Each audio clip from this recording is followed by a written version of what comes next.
Olá pessoal, vou mostrar para vocês uma maneira de você sistematizar as equações da eletrostática. Bom, a gente vai ter 4 grandezas: campo elétrico, força elétrica, potencial elétrico e a energia potencial elétrica. A primeira coisa que você precisa pensar é o seguinte: quando existe uma carga geradora, em cada ponto do espaço ao redor dela surge um campo elétrico e surge um potencial elétrico. Esse é o primeiro ponto. Então, a simples presença de uma carga geradora produz em cada ponto do espaço um vetor campo elétrico e um potencial elétrico, tá certo? Aí, se eu coloco uma outra carguinha ali perto, surgem outras duas grandezas. Surge a força e surge a energia potencial. Bom, então vamos começar.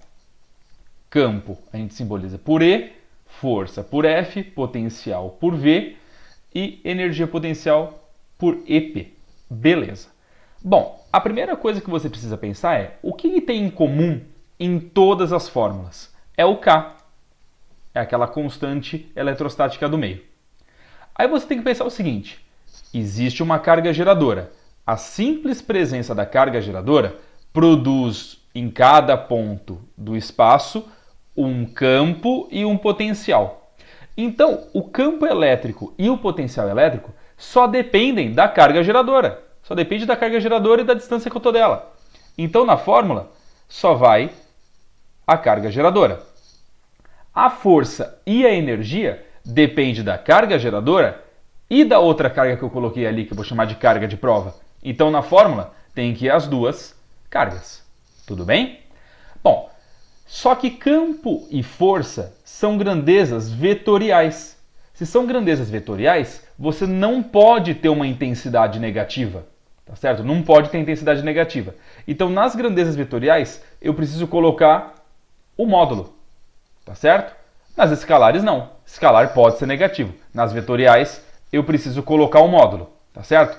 E aí, a única coisa que você vai precisar literalmente decorar é: todas elas têm o D embaixo.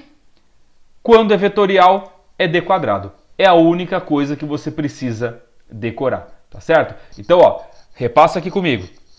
A presença de uma carga produz no entorno dela, em cada ponto do espaço, um campo elétrico, que só depende dela, e um potencial elétrico, que só depende dela. Se eu coloco ali perto uma outra carguinha, aí surge força e surge energia. Por isso que a fórmula da força e da energia precisa das duas cargas. As vetoriais não podem ter intensidade negativa, por isso que eu coloco o módulo. E é só lembrar, as que têm módulo, a distância fica ao quadrado.